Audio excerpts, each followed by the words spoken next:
With so many options, why choose Arizona State University? For me, the only online option was ASU because of the quality. Their faculty was really involved with their students and care about your personal journey. The dedication to my personal development from my professors, that's been extremely valuable to me. Earn your degree from the nation's most innovative university. Online. That's a degree better. Explore more than 300 undergraduate, graduate, and certificate programs at asuonline.asu.edu. Follow the money. That's what I always say. You always follow the money. Yeah. This is Follow the Money with Mitch Moss and Pauly Howard on VSiN. Welcome in. Good to have you on board.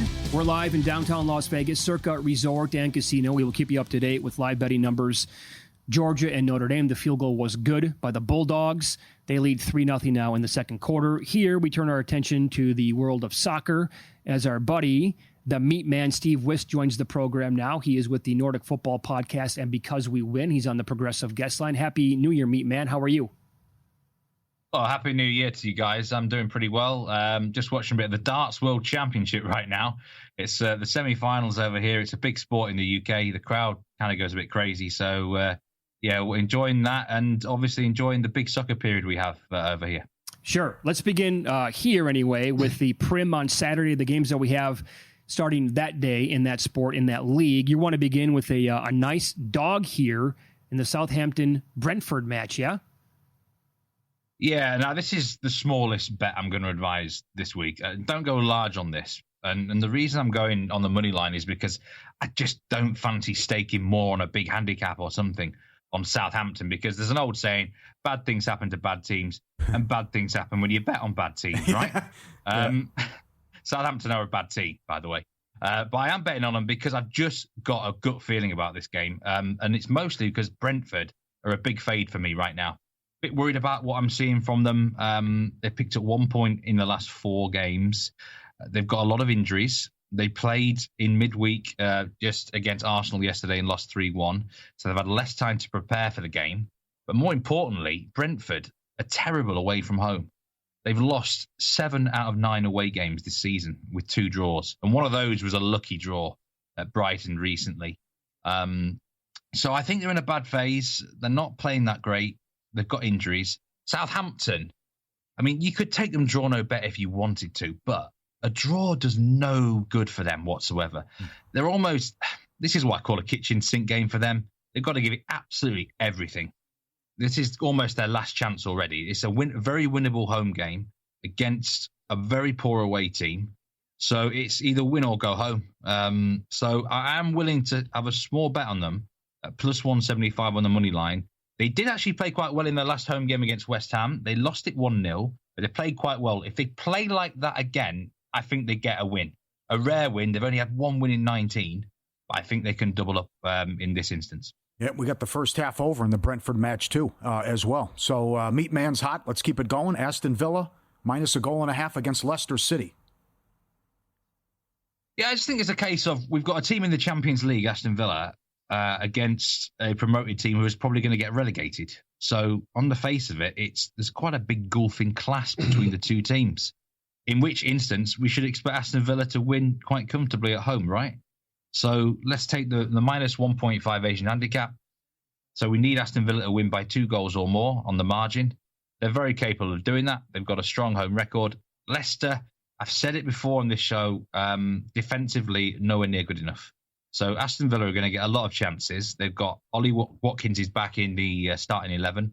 At the moment, he scored in the last game. His tail's going to be up. His confidence is going to be up. A classy striker when he's on form. And also, Leicester's 2 games over Christmas were, they're 3 games recently against Liverpool and then Manchester City. So that's probably taken quite a lot out of Leicester City in terms of, the actual physical side of things, the mental side of things. And now they've got a tough trip to Aston Villa, who, like I said, they are in the Champions League. They're doing well in the Champions League. And there's a suspension to Morgan Rogers here, which is, I think, why we're getting this generous handicap. Otherwise, it might be, minus 1.75 or minus 2. Leicester can't defend. Aston Villa are going to win this game by 2 goals or more, guys. All right, sounds good. And Fulham's playing good ball, good soccer right now on a roll. You think they pound Ipswich Town on Sunday? Fulham might just be the most underrated team in the whole Premier League. Yes. They're very good. Yeah. I think anyone who, if you just mention to a casual soccer bettor or fan, Fulham would just think them sort of a mediocre, average team. They're actually 6th in expected points in the underlying metrics. So they actually should be doing even better than they are. But they've had a fantastic season. They're very well coached. They've got some top players, some very good technical players as well. And I think they're going to beat Ipswich here, who are a newly promoted team, -1 Asian handicap. So as long as Fulham win the game, we are not going to lose any money whatsoever. If they win by 2 goals or more, we are going to cash fully. And Ipswich, I think, might be a bit overrated. They just beat Chelsea 2-0 at home. Yep. I don't really know how that happened. I've got to be honest. Look, weird results do occur sometimes, and that was one of them. But again, I think they put so much into that match. Prior to that, they played Arsenal. I don't know what's going to be left in the Ipswich tank. And suddenly they've got to go to Fulham, which is not a glamorous fixture, get themselves up for that. Not everyone, but some people might expect them to do better than they should do in this fixture. I think Fulham show their quality and win sort of comfortably in a professional manner. Maybe something like 2-0 could happen here. A lot of Ipswich games have been under 2.5 goals. So Fulham could win this to 0. They are very well coached. They're a better team. And I'm happy to back them at home here against an Ipswich side who have been a little bit lucky and might be overrated after the Chelsea result. Sounds good. Follow the money, Pauly and Mitch Vyss in the Sports Betting Network. Every week it's the Meat Man, Steve Wyss on the Progressive Guest Line. Because We Win pod, Nordic Soccer pod as well. Let's go to the Championship League, the league under the Premier League. Saturday, a total Watford, Sheffield United. Thought about taking Watford here on the money line or draw no bet, but I've gone with over 2.5 goals at evens. The last 5 Watford games have all ended over 2.5 goals, and have resulted in a 2-1 win to someone or a 3-1 win to someone. So we're probably going to see both teams score here. We're probably going to see over 2.5 goals based on Watford style, quite offensive. Now, Sheffield United have been known for having quite a good defence this season, okay? But things have changed. Their top defender got injured on Boxing Day, midway through the match against Burnley. Harry Souttar, an Australian international. He is 6'7" tall. He's a man mountain, possibly one of the best defenders in the whole league. He's torn his Achilles. He snapped his Achilles tendon. So he's done for the season. That's a huge, huge blow for Sheffield United. They're going to have to replace him in the transfer window. They've not been able to do that yet. They just lost against Sunderland 2-1. And I think they should have conceded even more goals in that game. So suddenly you're getting a defence which has looked very watertight, now looks vulnerable. And Watford can possibly take advantage. But I'd rather take the goals because I think Sheffield United are going to have to open up and use their own offence to sort of get the result they need. I think it'll be an open game. Their defence isn't as strong anymore. Watford can't defend, but they can score goals. All right, we saved the best for last. You've been on a nice run and a big one here. You've been fading this club every single time. Monday afternoon, QPR, Queen Park Rangers against Luton Town. What's the streak up to now? Luton Town, dreadful on the road. Well, 14th of September last year, what were you doing on that day, guys? Because that was the last time Luton didn't suffer defeat away from home. They have lost 9 consecutive road games. So you know what the bet is. It's not exactly, takes a genius, but unbelievable odds here at plus 140. I think you can even get plus 150 in places. Ooh. I don't see how Queen's Park Rangers are this big. They're a huge price. Just simply based on Luton's away record, but Luton aren't even winning at home anymore. They just lost against Norwich. The club's in turmoil. The manager, Rob Edwards, I think the fans want him gone now. And I like Rob Edwards, but I do think they probably need to change it. He's using the wrong tactical system. Luton are devoid of confidence. Queen's Park Rangers are in form. They've lost 1 game since the 9th of November. They've won 4 of their last 5 at home. I can't see beyond a home win. And plus 140 on the money line. It's too big to... I would have took this at evens. I really would. And I think come kick-off, we probably are going to get a much shorter price. But it's just a no-brainer selection. Keep fading Luton. I'm sure a lot of you guys who've been listening to me have been doing that over the last few months. We've got to keep doing it until they show they can get a result on the road. Simple as that. All right, my friend. Great analysis. Great to talk to you, and we'll catch up with you soon. Happy New Year.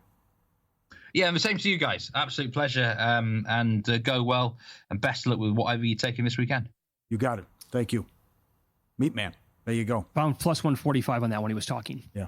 So, 9 in a row. Yeah, good analysis. The draw no bet is minus 135. Okay, even better. Right? I mean, just in case there's some shenanigans. I know, with that three-way, that soccer's tough. Yeah. Notre Dame kicked a field goal. That was actually a pretty good drive for them. Did Leonard go over his prop on the one carry alone? I think he may have already, yeah. Riley Leonard, yes. No, he's 37. He was 42 and a half at some spots, so he's at 37. I want to see more design runs for him, by the way. Yeah. So it's 3-3 right now in the second quarter. Updated odds at DraftKings. Notre Dame minus 1.5. Total 33.5. There's no big plays. That's it. I mean, it says all the makings. 10-7. We're all written all over it here. Just stop with the big plays. You know, I don't know why Notre Dame's going single coverage on the outside. That makes it easier for Stockton. Mm-hmm. And they hit the big play, made a nice throw, but you shouldn't be in that situation. And then Leonard ripped off the long one, and they had to settle for 3. So the big drive here. See if Notre Dame defense responds. Oh, they got him. Big sack to begin the drive. Yeah. Huge around. Stockton never saw it coming. So that puts Georgia up against it now in second down. That must have been a 7-8 yard loss at least. That's where he's had the 2 big plays in the passing game. Right. The single coverage on the outside. You know, Georgia also got away with a blatant hold there on second down, which would have been first and goal then for Notre Dame. I don't know how they didn't call that. It was a New York City mugging. Overall in the box score, Georgia 128 yards so far, Notre Dame 70. 6 first downs to 3. But again, that was pretty encouraging for those of you who are on Notre Dame on that previous drive. Because they started deep inside their own territory. Drove down and got in position, 2nd and 19, huge pickup for Georgia. Come on, guys. Come on. What is that? That kid looks okay, though. I'll give it to him. Stockton does, yeah. First down on 2nd and 19. Good Lord. Yeah, that's a bad job. We'll dive into tonight's NBA card, including player props. How about 21-4 over his prop on the season? Details on that next here on VSiN.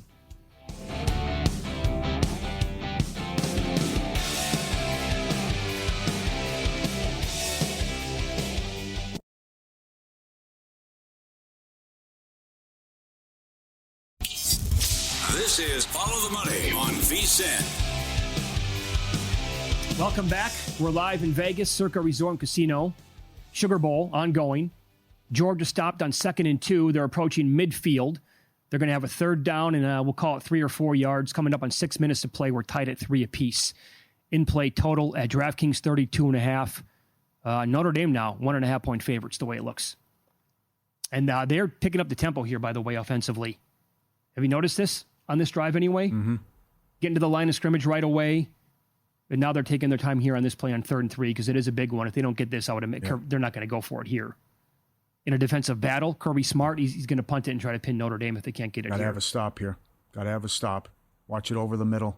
Watch the quarterback draw. Over the middle. No Incomplete. Good. Incomplete. All right, let's go. 5:47 to play, tied at 3. All right. Got a punt. So we do have a solid NBA card tonight. The league's getting fun now. It's getting good. A lot of fun stories, right? Good stuff. So, well, I think that this might be real where the Sixers might miss the playoffs. Are you there? How about that loss last night? Right. Also, holy smokes. Yeah. Also unfortunate. Pistons having a great year and Ivy got hurt.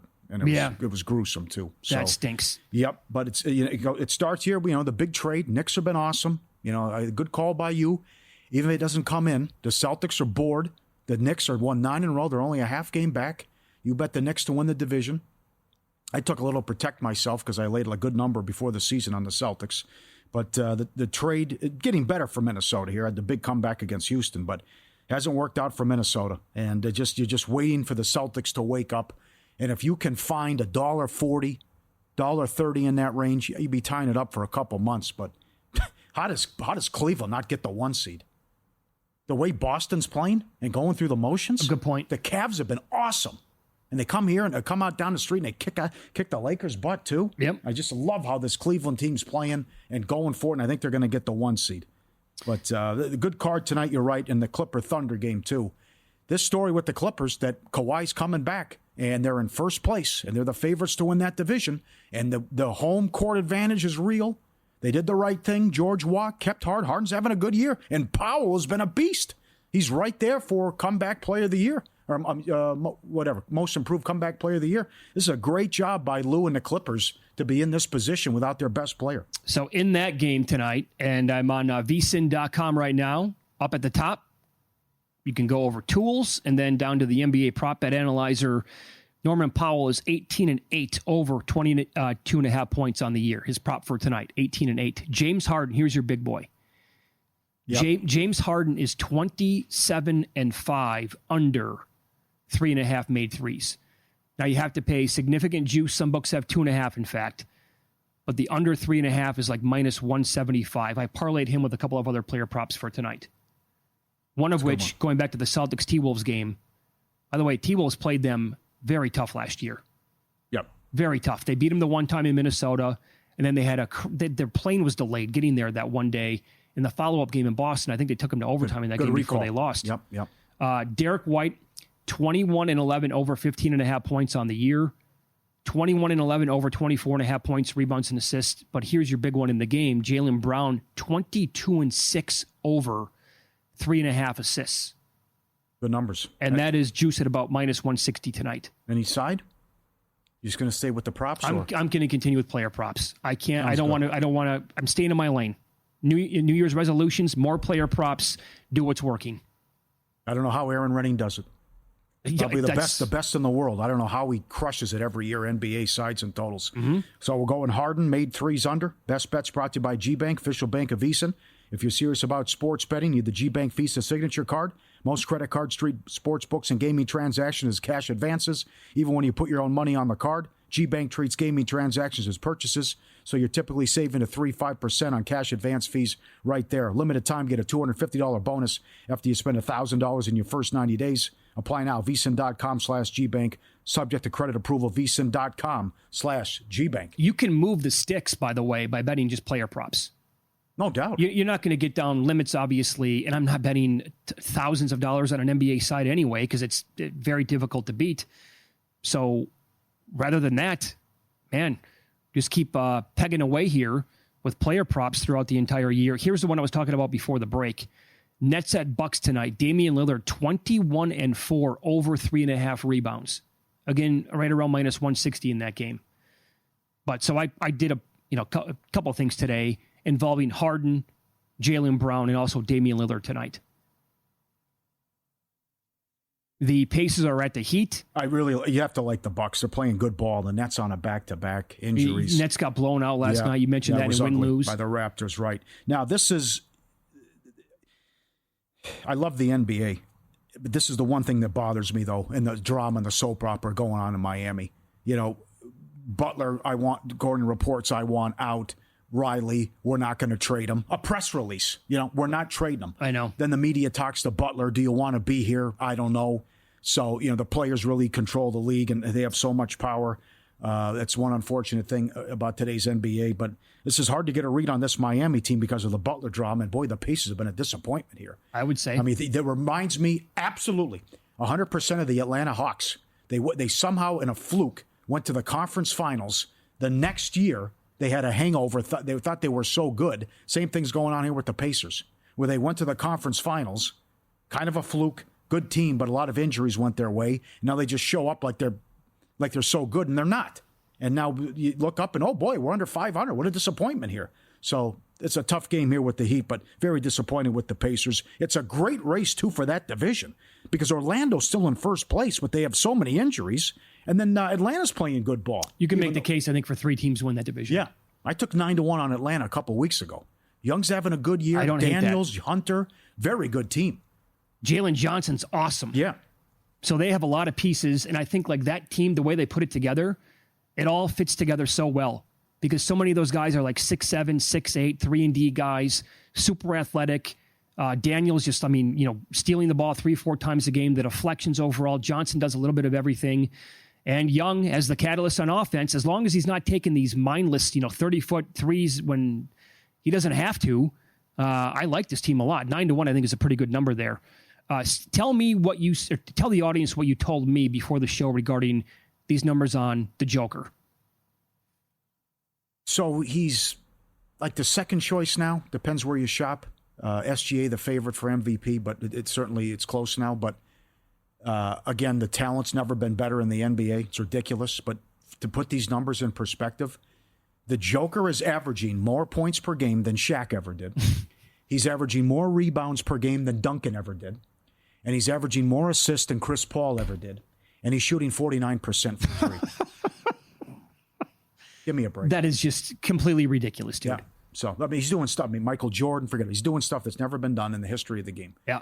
And for a guy to be this good and shooting 49% and carrying his team, and they played Utah a couple days ago. I think he had 39, 22, and 11. Oh, I think he had. He did not play the fourth quarter in one of these games recently, and the stats were just absolutely. Yeah. You're like, wait, what? Yeah. He didn't play for a full quarter. But that's so he's having a career year, and yet he's not even the odds-on favorite to win the MVP, like you said. SGA is either shorter than him at some spots. And remember when Bontemps put out that straw poll, the first one of the year, it was right after OKC played the Bucks in the title game of the NBA Cup, and SGA had an off game. Stupidity. And people flipped their vote. Yes. How dumb is that? Come on. It's one game. Who cares? Of course. Yeah.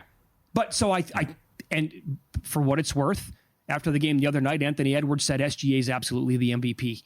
He's having a phenomenal season. Well, the other but come on, Joker is insane. It's hard. Yeah, but and I don't think Denver's good. They're not. He's carrying him what he's doing.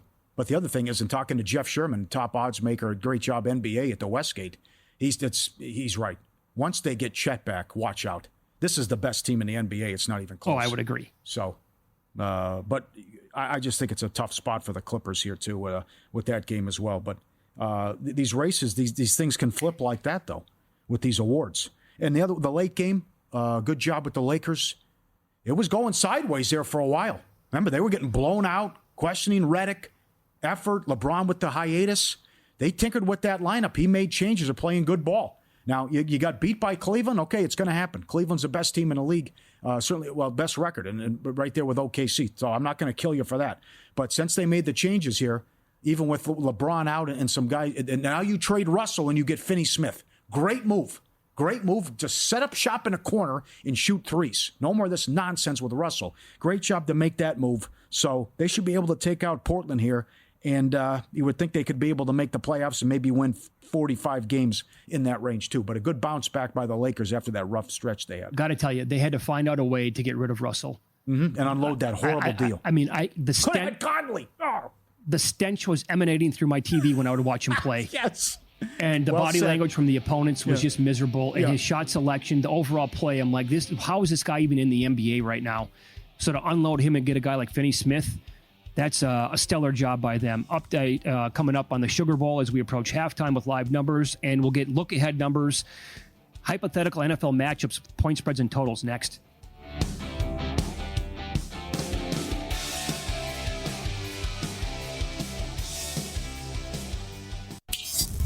This is Follow the Money on VSiN. Welcome back. We're live in Vegas, Circa Resort and Casino in 15 minutes. Professional Sports Bettor Brad Powers on the program. We'll get his thoughts on the second half of Notre Dame and Georgia as they just picked up a first down, and now Riley Leonard just took a massive sack. And wow, that drops him all the way back to the 41, I want to say, of Georgia. Now probably out of field goal range. Oh, boy. Can't do that. It's a jailbreak. Absolutely cannot. They were at the 29 of Georgia. Oh, it's a big loss. Here comes the heat. Here comes the pressure.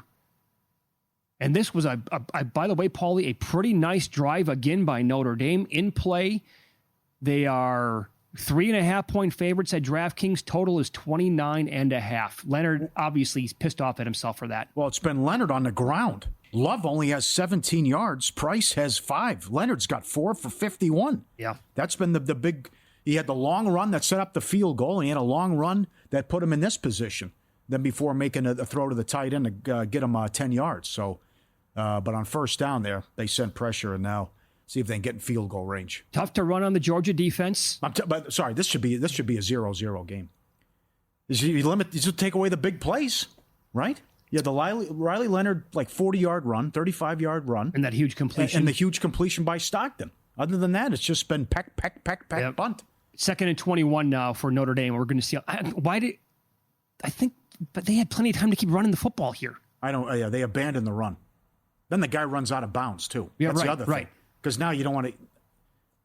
You don't want to give the ball back to Georgia somehow. No. Yeah. Absolutely not. So the Bulldogs have 148 yards of offense. Notre Dame 116. 7 first downs apiece. And this is a design run by Leonard again. He gets back to the 30-yard line. So I like it. They're getting chunks on that. That's pretty good. Stuff. Yes. You keep doing that. How about if you laddered him? Oh, actually, you know what? That's a pretty good point, Paul, because as we brought up yesterday, one of our New Year's betting resolutions, more live player props during games. So why don't we take a peek at what we can find right now of Leonard's rushing yards, and it's currently off the board as Notre Dame has the ball. So they'll update at halftime. 3rd and 11 here for Notre Dame. I'd run the same play. Yeah. I would run the same play. Now we got a flag. What's he want? I'd run the same play and then kick the field goal. But knowing them, they could make him pick this up, though. He's having success doing this and close to 70 yards now. Let me ask you this. Let's move forward here for a minute. We've watched one half here at the Sugar Bowl between these two teams. And we're going to ask Brad Powers on this to expand as well, coming up in about 15 minutes. Thoughts on either one of these teams playing Penn State in the next round? Both teams were favored by 2 points, the look-ahead number. I think both defenses will make it very difficult for Penn State to run the football. Yeah. And it's going to come down to Drew Eller making plays. I think Penn State's a little phony. Just getting 4 turnovers every game. I think their luck's going to run out. Yep. But if Aller has a big game, it kind of takes away their performance in the Big Ten title game, considering what Oregon looked like yesterday, and defensively, certainly. But I would think the winner here should beat Penn State. Okay, I need to point this out. This is a big moment in the game. It's 4th and 11. They're going to trot out the field goal kicker. I think you need to make this. Otherwise, Georgia's going to get the ball, and I think it's going to be pretty good field position. They have 3 timeouts left in 43 seconds. Well, they threw a 3-yard pass, too. I know. I mean, come on now. It's too much time on the clock. They really mismanaged the clock on this drive. No, they really did. They completely botched it. Come on, guys. You had a really good chance here to not give the ball back to Georgia at all. And now they're looking at, based on this, 37 seconds left and now 2 timeouts because Georgia just took one? Why would you take a timeout there? The clock was stopped. It could have been personnel issues. God, it was bad. Notre Dame now 2.5. Who knows? Maybe he sits on it, but still, you go into halftime here with you kick it, or you can't give the ball back to Georgia. Bad job with the clock. Anyways, I think Notre Dame has a championship defense. No doubt. They're doing an excellent job here. Just don't stop with the nonsense with the single coverage on the outside. Right. That's the only thing that's worked for Stockton. I don't know how that translates to Ohio State potentially, if that's who they would play, if they would win this game and beat Penn State, but they are playing damn good ball, and they've been a really good unit pretty much the entire year. It's a 48-yard attempt for the Irish here. Oh, man, right down the middle. He got it. It's good. That was huge. All right. Good job. And with that, they remain a 2.5-point favorite, and the total ticked up to 30.5. Yeah. So we're looking at a second-half total, assuming here for a second that nothing happens in the final 35 seconds or so. Second-half total around 21? Yeah, it's too high. 20 and a half? I'm not going to say. Can I say something, or are you going to yell? Are you going to come at me? Well, you want to fight? I mean, I do, tough guy. Let's go. Okay. You want to throw down? I'm just. You asked me a question, so I'm going to answer it. You think there's that someone's going to get in the end zone here? What, in the final 40 seconds? No, for the game. Oh, don't. I told you. You know where I was going. I got your permission. The game I'm watching. I never asked you a question. The game I'm watching. So you're going to have to get 3 touchdowns? You're going to be 1? Luke, can we find that somewhere? Like total touchdowns scored in the second half? I think that's available somewhere. I'm going to have to come back if this is 6-3 at halftime. I'm sorry. I stand by what I said earlier. This has got 13-10 written all over it. Let's go 9-6. That's even be better. You take out the 2 big plays, this thing's 3-0. Yeah. I got to get a number on Riley Leonard on his rushing yards. They should put prop. it up now, yeah. Yeah. They don't have the ball. That's an angle. Did you see, by the way, yesterday when I gave out the bets on Gabriel? Over 250, 275, and 300 plus. He landed 299. 299. Dan Lanning's still running the ball after we were off Outrageous. the air. Outrageous. I wanted game to plan. break something. Yeah. And then Ohio State shut it down, though, too. Didn't Howard have like 280 at the half? How does he not get 400? I know. That's right. I forgot about that. Yeah, I know. Oh. The 10-1 would have cashed. They called off the dogs, though. So, okay, we'll get an update here. Riley Leonard has 50 yards rushing, 68.5 updated live rushing prop. What? 18. Uh-oh. Oh, no. Uh-oh. Oh, no. No. Oh. Fumble, sack, Notre Dame ball. You just did it. It's the all-timer. Do that, nothing. It's It's the all right. all-timer. Handicap in a game. It's my handicap. It's worse when we were on the air 20 years ago and Johan Santana had a no-hitter going. I begged you not to bring it up. You brought it up. That's not true. Next pitch. That's not true. I think it is. No. That's the way I remember it. We're not doing that. Strip, sack, jail break, Irish on it. Let's eat. Oh, man. Here we go.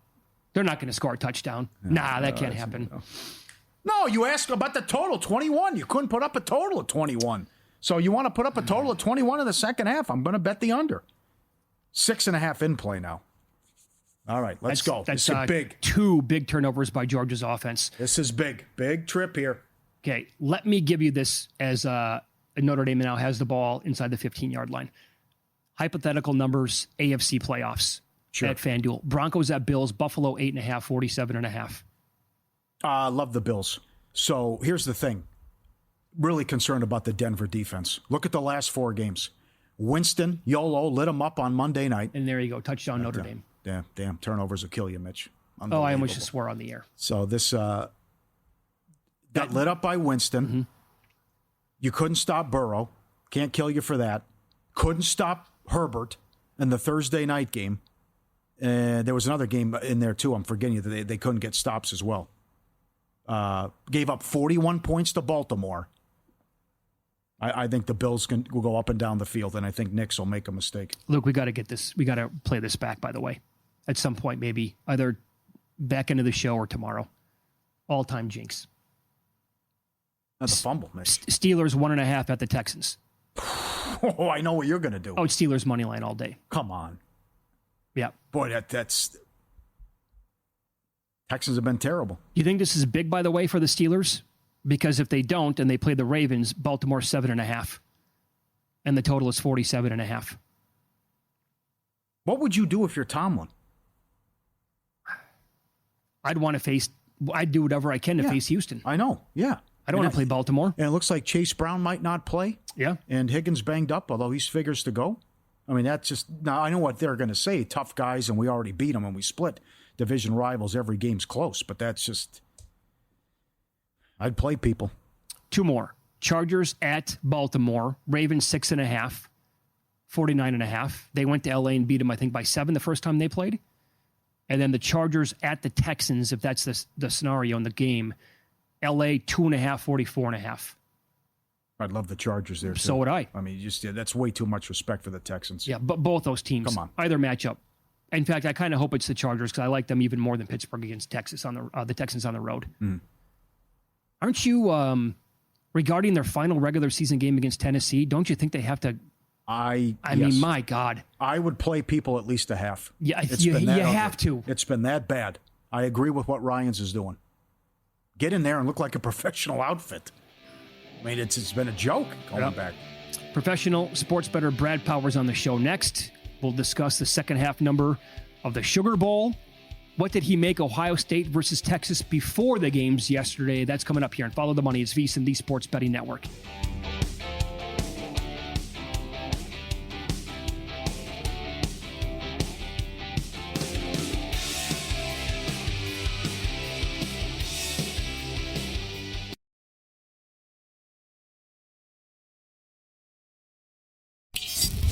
This is Follow the Money on VSiN. If you're the kind of player who wants to drop $10,000 or more on NFL line at the best price in the market, you need Sport Trade. You want those in-game plays to be bet right away. Need Sport Trade, revolutionizing sports betting. $4 lines instead of the standard $10.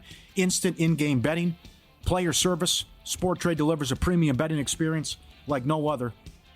Live in Jersey, Colorado, Iowa, Arizona, and Virginia. Download Sport Trade today. Code VEASAN. 10% cash back on every wager during your first week. Got to be 21 or older to play. Code VEASAN. Download Sport Trade today. All right, it's 13-3 at halftime. Notre Dame leads Georgia in the Sugar Bowl. Second half numbers here at Circa. Georgia laying 1.5. Total is 21. Juiced 20 cents to the over. And Professional Sports Bettor Brad Powers joins the program now. He's on X at BradPower7, BradPowerSports.com on the Progressive Guest Line. Happy New Year, Brad. We appreciate this like you wouldn't believe. We're talking about this during the break. Can you figure out what Kirby Smart was doing there at the end of the second quarter? No. I mean, I guess I can see it because they have had some success throwing the football. But you got a young quarterback. You're less than a minute. Just, what you don't want to happen is what happened. You get the strip sack, and then Notre Dame gets a touchdown on a short field. And, I mean, the two turnovers are disastrous. Turnovers are always bad, but when you turn the football over in Notre Dame's red zone, when you're going in for an early score, and then you give Notre Dame the ball in your own red zone, that's the difference in the game right now. 25-yard line, 2 touchdowns, 37 seconds, backup quarterback. Doesn't make any sense to me. What do you think of the second half now? I mean, I think the first 2 drives, like always, critical, especially for Notre Dame. They get the ball first and second half, and they got to be thinking, and you would think they try to be a little bit aggressive. If they can get a touchdown on that drive, I mean, it's going to be a significantly uphill climb for Georgia with the backup quarterback. So I actually think Notre Dame should be aggressive. I like Georgia. I thought for a majority of that half they were a little bit better team. Yeah. So I'm gonna lay the 1.5 with them in the second half. I will say this: I tweeted it was 3-0, and I thought was going to be another underrated play was a stupid penalty on the sideline that they would have had the ball at the 11-yard line. Yes. I tweeted it. I'm like, because I thought it was going to be 1st and 10th, 11. I said, Georgia's bigger, stronger, faster. I think they're the right side. Thank you for everybody that bet Notre Dame into a favorite. And then since then, it's Notre Dame 13-0. Yeah, no, I agree with you. Up until that point, just watching the game, and we're live on the air, so we might miss a couple of things. I thought Georgia looked like they were probably a better team. And if it wasn't for Riley Leonard running the football on these design draws the way it appeared, they were doing nothing on the ground against that defense. No, they haven't. I mean, where's Jeremiah Love at? I mean, he's not even getting them the ball. He's not even on the field to get the ball. So I'd like to see, if you're a Notre Dame fan, you'd like to see him on the field a little bit more in the second half. But yeah, for a while there, I thought Georgia was the better team. But when you make costly mistakes like they have, and again, that penalty was huge. I mean, when have you ever seen that, a 15-yard penalty called on a player on the sidelines running into the official? I mean, just disastrous. Yep. So you bet Georgia minus 1.5 second half. Any opinion on the total of 21? Honestly, I'd lean more over. I think you're going to get Georgia throwing it. They can't run the ball. What do they got, 10 yards rushing? Yeah. I mean, that's incredible. You'd think they were going to lean on that a little bit. No, they're going to be pass happy. And Notre Dame started moving it at the end, even before, obviously, the final touchdown. So over for me. I saw your tweet. Sorry, I saw your tweets. I echo your sentiments. This luck factor with Penn State. Getting 4 turnovers every game. What do you think of the winner against Penn State? Well, again, I want to bet against Penn State. I don't think they're that great. They're a good team, not a great team. But once again, they're going to have 2 full days of extra prep compared to this one. And this one's been a war at the line of scrimmage. Obviously, it's always number dependent. It's going to be, unless something drastically happens here, it's going to be less than a field goal. I would think the winner of this game be maybe a 1 or 2 point favorite. Boy, I need a 3 to show it to bet Penn State, but the situational edge is there for them. Yeah, no doubt. Yeah. No doubt. What about the other game? Let me ask you this. Ohio State now favored by 6 over Texas. What did you make that number before the games were played yesterday? Ohio State like 1.5. Okay. So, I mean, that's a massive adjustment. I'm not there at 6. I don't move my power ratings that much at this point in time of the year, but I'm more in that 4.5, 5 range. You would think, you got a point and a half. You got to make a big bet, Brad, at this point in the season. Nah, I'm not really. I need a 7 to bet Texas. I would need like a 4 to show to bet the Buckeyes. I'm guessing we're going to finish somewhere in the middle. So no bet on the side right now for me. Yeah, I think it's not going to touch 7. I mean, that was the initial reaction yesterday, I think, from some in the Rose Bowl. Like it could go to 7. It did get to 6.5 yesterday. So I don't see any path where this gets to 7. You? No, I don't. That's just too much this time of the year. Yeah. But I got to tell you, if I had the crystal ball and you told me, hey, Ohio State's going to play like they just did the last 2 games again, I would be more than happy to lay 7. Probably lay 17. That was crazy. I mean, so what's the takeaway then from this? Just that every team that had the layoff and the bye, like that's bad for them? Is that the overall, I guess, observation from the playoffs now that we're at this point? I think it's too small of a sample size yet. Yeah. But yeah, I mean, that's all you have. So, I mean, you got to react to it a little bit. But I think I'm anxious to see what happens next year. If it happens 2 years in a row, then obviously. I think a lot of it has to do with, hey, the seeding was messed up. I mean, the better teams are winning so far. Hell, even Notre Dame was favored in this game. So, yep. That's what's happening more than that. Look, everybody wanted to cry, expand the playoffs. But now you're starting to see that there's still a disparity between the haves and have-nots of college football. I think there's more. There used to be maybe 2-3 teams that could win it all. Maybe that number's 4 or 5, maybe even 6 now. But it certainly ain't 12. No, I think you're spot on with that. And by the way, forget about the Ohio State offense, as good as they were yesterday for a second. Here was my biggest takeaway from their defensive performance yesterday. So they get out to a 34-0 lead. You would think at some point they're going to relax and, Oregon's going to have some. Nothing came easy for Oregon when they fell down. That to me blew my mind. I mean, that was so impressive from Ohio State. That Gabriel is so good. He's played 100 games in college. They have a ton of skilled guys, and everything was a struggle. That defensive front, particularly those 2 senior edges, are playing like you thought, playing up to their 5-star ability when they came out of high school. So very experienced players.